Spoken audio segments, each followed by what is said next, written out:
tous et bienvenue dans votre édition régionale. Comme souvent pendant les vacances, nous sortons des studios pour vous faire découvrir des lieux et des événements qui se passent dans la région. Aujourd'hui, nous sommes à Landéda et nous allons vous montrer l'abbaye de Notre-Dame-des-Anges.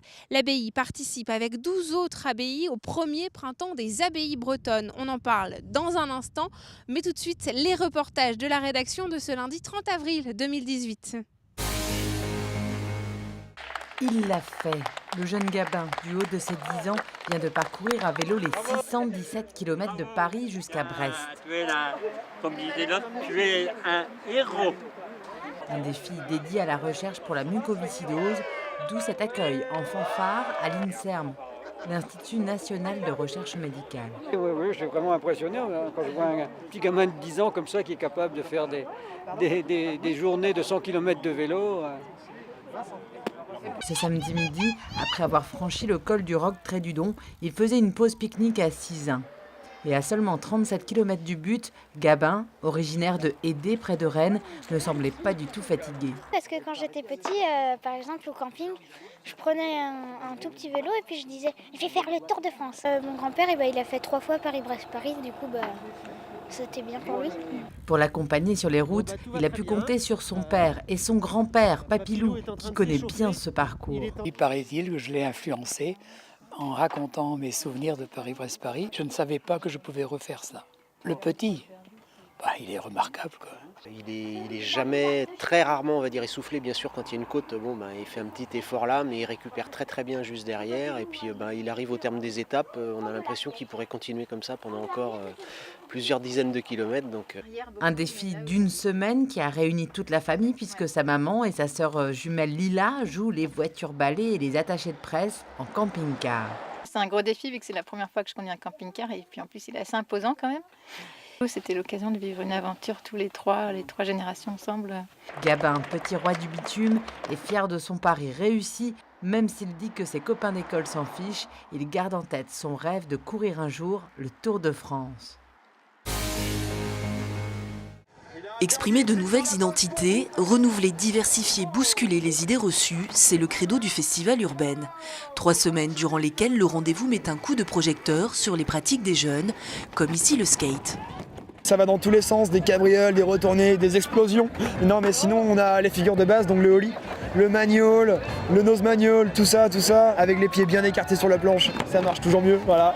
Donc c'est une grande source de créativité et puis faire de skate c'est vraiment justement avoir sous nos pieds un espace de jeu que les autres ne voient même pas qu'il est là, quoi. Donc voilà, c'est ça. Autre pratique très sollicitée et attendue, la battle, une compétition de danse urbaine. Mais ces pratiques ont parfois du mal à se développer sur le territoire. L'enjeu est de les rendre accessibles au plus grand nombre. Sur l'ensemble de l'événement, l'idée c'est vraiment de valoriser les pratiques existantes et aussi d'accompagner les jeunes acteurs, les jeunes porteurs de projets. On n'a pas forcément toutes les ressources, les moyens, que ce soit financiers ou techniques, de matériel, de choses comme ça. Donc on est là aussi pour stimuler et donner envie aux plus jeunes de mettre la main à la pâte et de se mettre en avant aussi, de montrer ce qu'ils ont à dire. Né à Rennes en 2010, le Festival Urbaine a très vite trouvé son pendant sur le pays de l'Orient. La 6e édition est à suivre jusqu'au 5 mai prochain.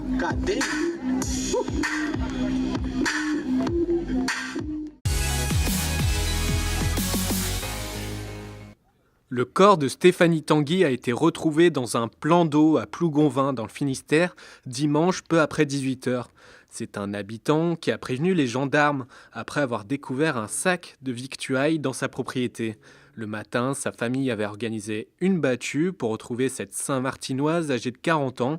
Elle avait disparu dans la nuit de mercredi à jeudi du site de Guervenant où elle était hospitalisée.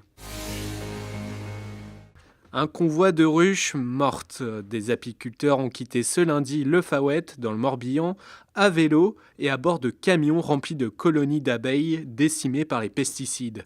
Ce convoi mortuaire se rend à Rennes où un rassemblement est prévu vendredi pour dénoncer l'utilisation des néonicotinoïdes. Naviguer dans le golfe du Morbihan coûte toujours aussi cher. Pour une unité de 8 mètres, il faut débourser en moyenne 1 500 € pour une place sur ponton à l'année. Il existe tout de même de fortes disparités de prix entre les places dans les ports, comme au Cruesti, à 2 320 € et un mouillage à Sarzeau à 365 €.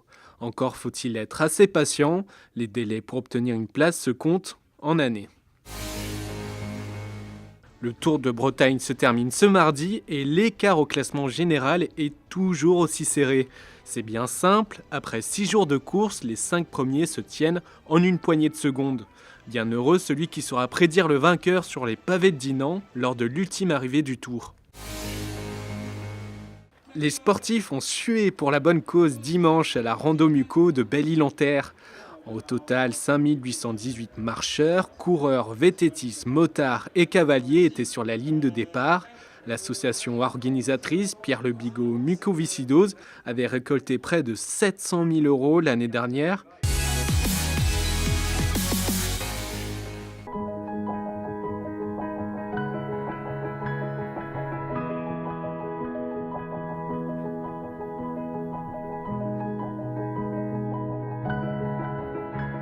Et nous voilà à Landéda, à l'abbaye de Notre-Dame-des-Anges, avec le propriétaire des lieux, Robert Tétrel. Bonjour.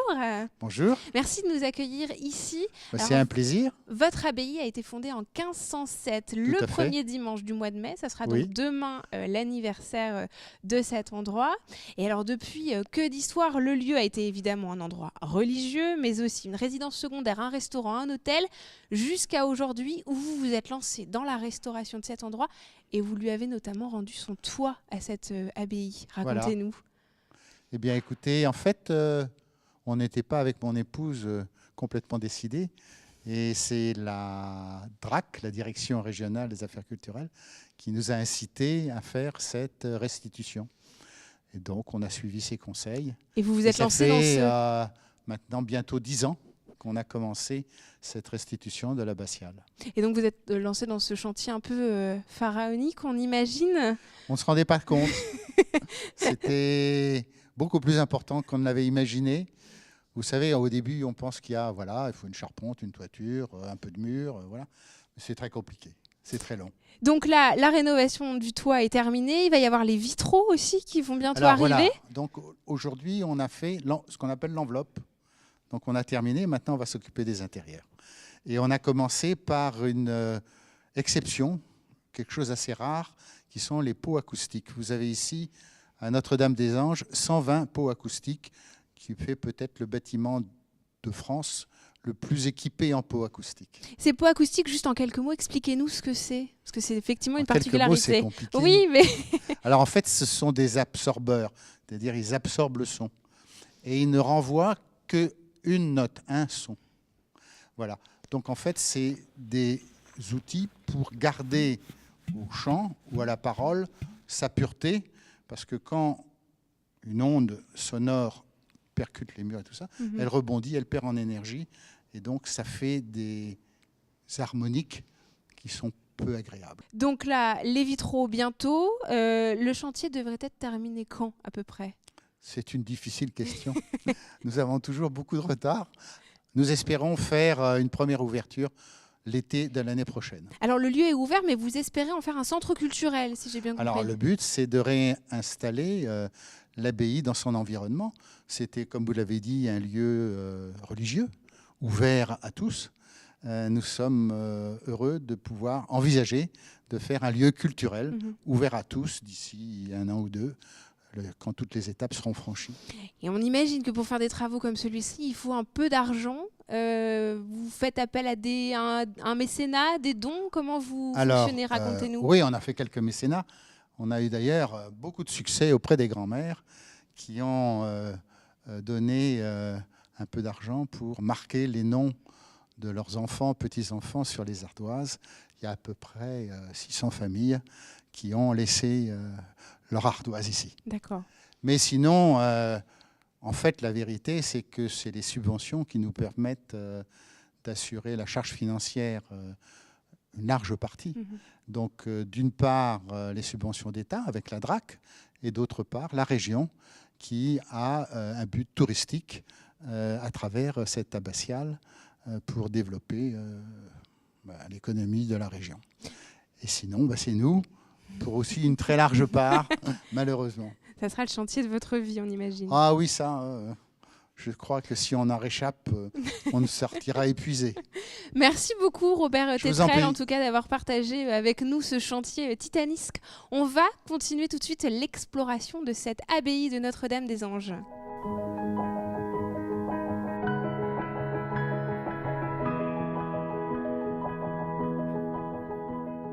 Et nous sommes toujours à l'abbaye de Notre-Dame-des-Anges. On a retrouvé Alain Derouec. Bonjour. Bonjour. Vous êtes le président des Amis de l'abbaye et vous avez pris part au premier printemps des abbayes bretonnes avec 12 autres abbayes de la région. Et c'est un événement qui a été créé sous l'impulsion de l'abbaye de Landévennec, la plus vieille abbaye de Bretonne. Et cette abbaye commémore en 2018 le 12e centenaire de l'adoption de la règle de Saint-Benoît. C'est aussi un moyen de montrer le caractère patrimonial de ces abbayes en Bretagne et puis aussi de remettre en avant le côté sacré et religieux aussi de ces endroits. Absolument. Pour les moines de Landévennec, c'est un grand événement qui donnera lieu à pas mal de réunions, mais c'est aussi l'occasion de se tourner vers leurs consoeurs, comme vous avez dit, et de lancer cette initiative qui a pour but de faire en sorte que les gens portent un regard neuf sur le patrimoine religieux. Ce qui veut dire aussi que la Bretagne est terre de religion, terre de monastère en tout cas. C'est la France entière qui l'est, et voire l'Europe. Oui. Mais la Bretagne l'est tout particulièrement. L'image du moine breton qui débarque dans son auge de pierre est une image traditionnelle de la Bretagne, mais ça a été suivi par une histoire beaucoup plus sérieuse, beaucoup plus fondée. On a vu les bénédictins et ensuite les franciscains qui sont arrivés au XIIIe siècle. Et les franciscains... cette abbaye ici de Notre-Dame-des-Anges est une abbaye franciscaine. Donc ça permet de redécouvrir cette histoire. Et pour le redécouvrir, quoi de mieux que venir visiter, puisque du coup ces 12 abbayes seront ouvertes au public avec des visites et des animations autour de ça. C'est une initiative, c'est pas une nouvelle organisation, c'est une invitation, je disais, à redécouvrir le patrimoine, à porter un regard neuf. Et qui sera suivi de quelques événements qui peuvent être des musiques, des concerts, des visites et des conférences. Alors pour l'abbaye, vous êtes ouvert à partir du 1er mai, c'est ça ? À partir du 1er mai. Tous les week-ends, comment ça marche C'est tous les week-ends de mai et de juin. D'accord. Et puis ensuite, il y a d'autres périodes d'ouverture au mois de juillet et au mois de septembre. Et puis les journées du patrimoine aussi. D'accord. Merci beaucoup Alain Derouec en tout cas de nous avoir parlé de cette opération, cette première opération, le printemps des abbayes bretonnes. Il y a un site internet effectivement pour en savoir plus, il faut se rendre sur le site de l'abbaye de Landévennec. Voilà, c'est la fin de cette édition. Merci beaucoup de nous avoir suivis.